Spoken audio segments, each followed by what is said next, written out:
જાહિરની ધરપકડ થઈ છે। એસઆઈટીએ 5 તારીખે તપાસ હાથમાં લીધી અને 24 જાન્યુઆરી ધરપકડ થઈ ચૂકી છે અને હવે ત્યાંથી પ્રેસ કોન્ફરન્સ પણ થઈ રહી છે। ભાવનગર રેન્જ આઈજી શું કહી રહ્યા છે આપણે એમને પણ સાંભળીશું। આખરે પોલીસ તરફથી શું કહેવાય રહ્યું છે એટલે આજરોજ એમની ધરપકડ કરવામાં આવી છે।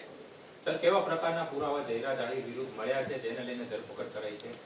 શરૂઆતના તબક્કામાં જ્યારે એસઆઈટીએ આ તપાસ કરી હતી ત્યારે પણ કેટલાક પુરાવાઓ જે હતા જેનું મલવણી અમે કરવામાં આવી હતી અને ત્યારબાદ જે 8 આરોપીઓની ફર્ધર પૂછપરછ કરવામાં આવી એમાં પણ કેટલીક સંડોવણીઓ જણાવી હતી અને ત્યારબાદ બીજા 2 આરોપીઓની ધરપકડ કરવામાં આવી। એના પછી પણ 2 મહત્ત્વના સાક્ષીઓના નિવેદનો પણ લેવામાં આવ્યા અને અન્ય ટેકનિકલ પુરાવો પણ પ્રાપ્ત થયો છે કે જે એફએસએલની વેરિફિકેશન માટે જરૂરી છે પણ એ પુરાવો પણ અમે ધ્યાને લીધો છે।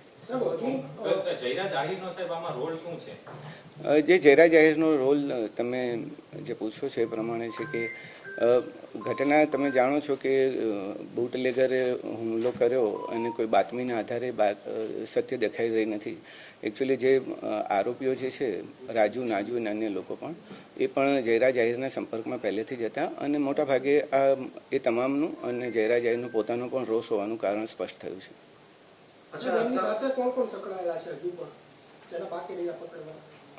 અત્યાર સુધીમાં મોટાભાગના આરોપીઓની ધરપકડ કરી લીધી છે। ટેકનિકલ ડિટેલ્સના આધારે પણ શક્ય છે કે કેટલાક આરોપીઓ હજુ મળી શકે અથવા તેમના પુરાવા અમારે વેરીફાઈ કરવા પડશે। સર, તત્કાલીન પીઆઈ ડીવી ડાંગરનો શું આમાં બેદરકારીભર્યો રોલ છે? એ હજી અંતરંગ વિષય છે, આંતરિક વિષય છે। અમે તપાસ કરી રહ્યા છીએ કે ખરેખર શું થયું હતું એ વખતે। હાલ પૂરતું અમારું ફોકસ ઇન્વેસ્ટિગેશન પર હતું। કઈ કલમ મુજબ ગુનો દાખલ થયો છે જયરા જાહિર વિરુદ્ધ? ઓલરેડી જે આપણે કલમો દાખલ કરી છે 120B પણ દાખલ કરી છે, 307 પણ જૂની કલમો જે દાખલ કરી છે આપણે એ મુજબનો ગુનો દાખલ કરવામાં આવ્યો છે।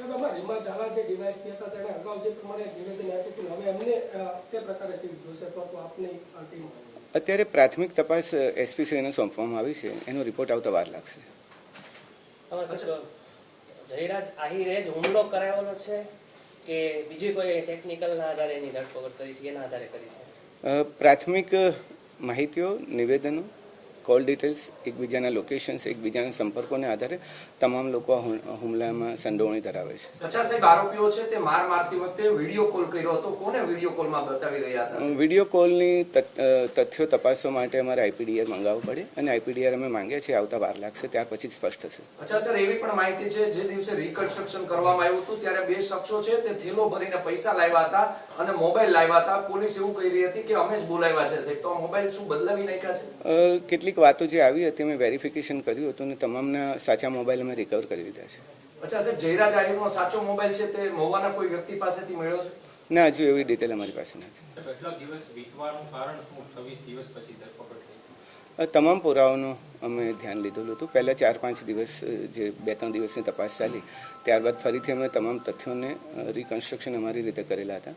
તમામ નિવેદનો પણ ફરીથી કરવામાં આવ્યા હતા અને થોડું ઇન્વેસ્ટિગેશનમાં એવો પણ ટાઈમ નથી લાગ્યો જેવું તમે કહો છો। અચ્છા સર, એવી પણ વાત છે કે આમાં જે 8 આરોપી છે તે પૈકીના 6 આરોપી છે તે બોગસ આવી ગયા છે, તેમાં કેટલી સત્યતા છે? એ હજી સુધી તપાસના તથ્યો અમે ચકાસી રહ્યા છીએ, એવું હજી સુધી નીકળ્યું નથી। સાહેબ, પ્રાથમિક તપાસમાં એવું લાગી રહ્યું છે કે જે ડીવી ડાંગર છે તત્કાલીન પીઆઈ તેમજ જે ડીવાયએસપી હતા તત્કાલીન રીમાબા ઝાલા તેમની આમાં છે તે બેદરકારી છે। એ તપાસનો વિષય અમે એસપી શ્રીને સોંપેલો છે, એનો રિપોર્ટ આવતા વાર લાગશે। નવનીત બાલાજીએ જે પુરાવા આપ્યા એના આધારે જયરાજ આહિર સામે તે પુરાવા મળ્યા છે કે પછી કોઈ અને તમામ પુરાવા અમે કહીએ કે તમામ પુરાવાઓને ધ્યાને લીધા છે। જેટલા આરોપીઓ પકડાયા, જેટલા સાક્ષીઓ મળ્યા, ફરિયાદીના નિવેદનો અને તમામનું અને ટેકનિકલ ડિટેલ્સ, લોકેશન્સને આધારે પણ તમને જે પ્રેસ નોટ આપવામાં આવી છે એમાં તમામનો ઉલ્લેખ છે। એક મહત્વના સાક્ષીઓ છે અત્યારે। સર, તપાસ દરમિયાન સોશિયલ મીડિયામાં ઘણા લોકોએ આક્ષેપ કર્યા છે, કોઈ તમારી સામે આવ્યું છે? કઈ ટાઈપના આક્ષેપો? જે માર માર્યો હોય, મકાન પાડી દીધા હોય, ધાક ધમકી આપી હોય? ના, અમારી પાસે એવા કોઈ મહત્વની સાહેબ વાત એ હતી કે આટલા સમયગાળા દરમિયાન સોશિયલ મીડિયામાં વેમનસ્ય ફેલાવેલી ઘણી બધી પોસ્ટ વાયરલ થઈ હતી, તો એ માટે પોલીસે કઈ કાર્યવાહી કરી હોય અથવા કરવાના હોય, કારણ કે બે સમુદાય વચ્ચે એસઆઈટીનું કામ અત્યારે સઘન તપાસનું હતું।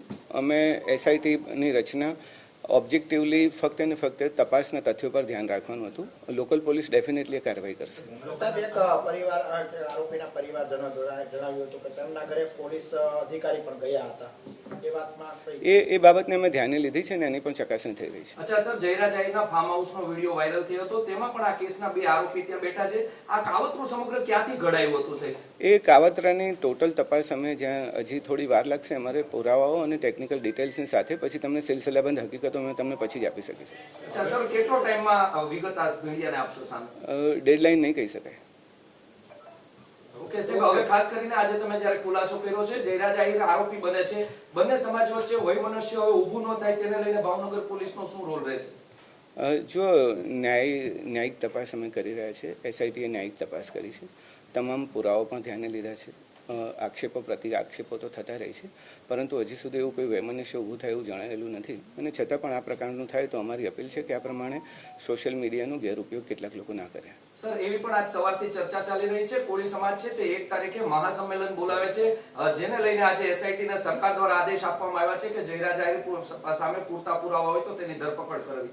મેં પહેલાં જ જણાવ્યું કે એસઆઈટીનું કામ સઘન તપાસનું હતું, ઓબ્જેક્ટિવિટી તપાસમાં રહી એના માટે અમે કામ કરતા હતા. અને એટલા જ માટે લોકલ પોલીસની સામાજિક પરિસ્થિતિનું આકલન કરી એમને ફ્રી રાખવામાં આવી હતી અને અમારા તપાસના તથ્યો પર અમારું આધારિત હતું. એટલે બાહ્ય પરિબળો અથવા બાહ્ય વાતાવરણની એસઆઈટીની તપાસ પર કોઈ અસર નથી. સર, કેટલા ડિજિટલ પુરાવા, સાંયોગિક પુરાવા અત્યાર સુધીમાં 18 દિવસ આજે થયા છે એસઆઈટીની નિમણૂક થઈ, તેમાં સામે આવ્યા છે? સીડીઆર અમે બધા મોબાઈલના પ્રાપ્ત કર્યા છે. તમામ આરોપીઓના, મોટાભાગના આરોપીઓના એક સિવાયના તમામ આરોપીઓના મોબાઈલ પણ પ્રાપ્ત કર્યા છે. કેટલાક રેકોર્ડ પણ મેળવ્યા છે અને આઈપીડીઆર પણ મંગાવ્યા છે. સાહેબ, આ ઘટના દરમિયાન પોલીસ ઉપર પણ રાજકીય પ્રેશર હતું કરી? મેં પહેલાં પણ કહ્યું આ જ પ્રશ્નનો જવાબ કે એસઆઈટીની તપાસ એ ઓબ્જેક્ટિવલી કરવા માટે એસઆઈટીની રચના કરવામાં આવી હતી. એટલે કોઈ પણ પ્રકારના બાહ્ય પરિબળો અથવા તો બાહ્ય વાતાવરણની અસર એસઆઈટી પર એટલા માટે ના થાય કે ઓબ્જેક્ટિવિટી ફક્ત તથ્યો અને જે હકીકતો અને પુરાવાને ધ્યાને રહીને જ કરવામાં આવી છે. એ હવે ડિસિઝન લઈશું. સર, આ પહેલી વાર જ્યારે જયરાજ આહિરને બોલાવવામાં આવ્યા એ પછી અને બીજી વાર, તો પહેલી વારમાં એમાં કયા પુરાવા ઓછા પડ્યા અને બીજી વાર એમાં બોલાવવામાં આવી ગયા? જો તપાસ એક સતત ચાલતી પ્રક્રિયા છે. પહેલાં ક્યારે પુરાવા મળે અને પછી ક્યારે પુરાવા મળે એ પ્રશ્ન જ સ્થાને છે. સતત ચાલતી પ્રક્રિયામાં જ્યારે ઇન્વેસ્ટિગેટિંગ ઓફિસરને લાગે કે હવે પૂરતા પુરાવાઓ છે ત્યારે ડેફિનેટલી કાર્ય કરશે. હવે આ તપાસ પૂર્ણ થશે કે પછી આગળ ચાલશે? જુઓ જ. હવે સાહેબ, મહત્વનો પુરાવો ટેકનિકલ સોર્સ છે કે પછી આરોપી પકડાય એના પછી? મને એવું લાગે છે કે લગભગ મેં બધું આપી દીધું છે. તમે એકવાર જ્યારે પ્રેસ નોટ વાંચો તો ઘણા બધા પ્રશ્નોના ઉત્તર તમને મળી શકશે. અચ્છા સાહેબ, આમાં માયાભાઈ આહિરનો કોઈ રોલ છે કે નહીં હુમલો કરાવવા પાછળ?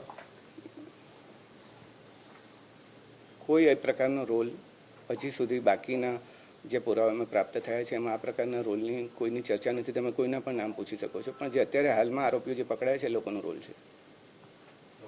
Thank you.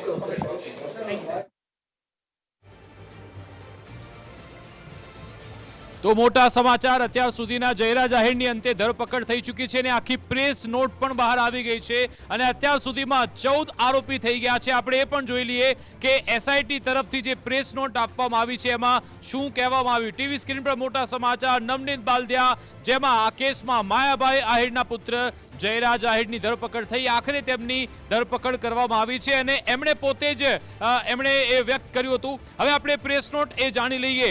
એસઆઈટીએ કહ્યું કે 20 દિવસ જેટલા ટૂંકા ગાળામાં સમગ્ર કેસની તલસ્પર્શી તપાસ કરી 8 આરોપીના 3 દિવસના પુનર્રિમાન્ડ મેળવ્યા હતા. પહેલેથી જ 8 આરોપી ઝડપાયેલા હતા અને પછી એસઆઈટીએ વધુ જે આરોપીઓ છે સંડોવાયેલ હોવાના પુરાવા પ્રાપ્ત કર્યા. એસઆઈટીએ કાનાભાઈને પકડ્યા, સંજયભાઈ ચાવડાની ધરપકડ કરી અને દિનેશભાઈ સોલંકીની ધરપકડ કરી. એટલે ટોટલ 11 આરોપી થયા હતા. અને પછી જે દિવસે એમની ધરપકડ થઈ હતી એ જ દિવસે એમણે વધુ કેટલાક 2 આરોપી ઝડપ્યા હતા. અને હવે જયરાજ આહિરની જ્યારે ધરપકડ થઈ, ટોટલ 14 આરોપી થઈ ગયા છે આ કેસમાં. આરોપીઓ સાક્ષીઓની પૂછપરછમાં જયરાજ આહિરનું નામ મળ્યું છે. આજ અંગે વાતચીત કરીશું. આપણી સાથે કિશન મેર ફોન લાઈન પર જોડાઈ ગયા છે, જે એડવોકેટ છે. કિશનજી, અંતે જયરાજ આહિરની ધરપકડ થઈ ચૂકી છે, આપની પ્રથમ પ્રતિક્રિયા? જી ચોક્કસપણે હવે અમે એસઆઈટી નો ખૂબ ખૂબ આભાર માનીએ છીએ. ભાવનગરના કોળી સમાજ વતી આભાર માનીએ છીએ, કારણ કે ક્યાંક ન્યાયની લડત લડવા માટે આપ મીડિયા કર્મીનો પણ બધાનો સાથ સહકાર રહ્યો છે. એટલે આપનો પણ અમે ખૂબ ખૂબ આભાર માનીએ છીએ અને સરકાર ખૂબ આભાર માનીએ છીએ, કારણ કે છેલ્લા 20 દિવસથી અમે સતત પોલીસ તંત્રને અને મીડિયા અને સરકારને કોસતા આવ્યા છીએ, પરંતુ ક્યાંક ને ક્યાંક હવે સત્યની જીત થઈ છે. ત્યારે સત્યમેવ જયતે, ભારત માતા કી જય, જય હિન્દ, જય ભારત. બિલકુલ કિશનજી, આપ હવે ધરપકડ તો થઈ ચૂકી છે, પણ મુખ્ય આરોપી તરીકે નામ આવે, શું એ લડત પણ ચાલુ રાખશો પાછા? જી ચોક્કસપણે મુખ્ય આરોપી તરીકે ધરપકડ થઈ છે, એટલે મુખ્ય આરોપી તરીકે જ થઈ છે એવી અમે આશા રાખીએ છીએ. અને હજી પણ સદર કેસમાં જો અન્ય કોઈ આરોપી હોય તો તેની પણ ઊંડી તપાસ થાય તેવી પણ અમારી માંગણી છે. સરકાર અમને આમાં ખાસ પીપી તરીકે અન્ય સારા એવા વકીલની પણ નિમણૂક કરે તેવી પણ અમે સરકારમાં રજૂઆત કરવાના છીએ. બિલકુલ આભાર કિશનજી, અમારી સાથે જોડાવા બદલ, વાતચીત કરવા બદલ. તો હું એ આખા કેસના જેટલા પણ આરોપીઓ છે એ નામ પણ આપણે જાણી લઈએ. મારી પાસે તમામ નામ છે. જે તે સમયે ડીવાયએસપી રીમા ઝાલા જ્યારે એમણે કેસ અંગે માહિતી આપી હતી, એમણે કહ્યું હતું કે આ કેસના આરોપી છે નાજુભાઈ. ત્યારબાદ એમણે કહ્યું રાજુભાઈ દેવાયત ભંબર, આતુભાઈ ભંબર, વિરેન્દ્રસિંહ પરમાર, સતીશ વનાણિયા, ભાવેશ ભગવાનભાઈ શેલાણા, પંકજભાઈ મેર, વીરુભાઈ સાયડા. આટલા 8 આરોપી હતા. એસઆઈટી જે તપાસ હાથમાં લીધી અને પછી આ 8 આરોપીના ફરી એકવાર રિમાન્ડ મેળવવામાં આવ્યા હતા અને એ 20 દિવસ જેટલી જે તપાસ થઈ હતી એમાં પછી એસઆઈટીએ આ 3 આરોપીને ઝડપી લીધા, જેમાં કાનાભાઈ કામળિયા, સંજયભાઈ ચાવડા, દિનેશભાઈ સોલંકી. આ 3 આરોપીઓને એસઆઈટીની ટીમે ઝડપ્યા હતા તેવું કહેવામાં આવ્યું. એસઆઈટીની આખી આ પ્રેસ નોટ છે જેમાં કહેવામાં આવ્યું આરોપીઓની વધુ પૂછપરછ, મોબાઈલ લોકેશન અને અન્ય ટેકનિકલ ડિટેલ્સને ધ્યાનમાં રાખી 19-1ના ફરિયાદી નવનીતભાઈ બાલદાનું વિશેષ નિવેદન લેવાયું અને પછી પૂછપરછ કરી જરૂરી લાગતા 21 રોજ તેમનું નિવેદન ફરી એકવાર લેવામાં આવ્યું હતું અને જયરાજ આહિરની પણ પૂછપરછ કરી અને એ જ દિવસે વધુ 2 આરોપી એટલે કે ઉત્તમભાઈ બામણિયા, અજયભાઈ ભાલિયાની ધરપકડ થઈ હતી.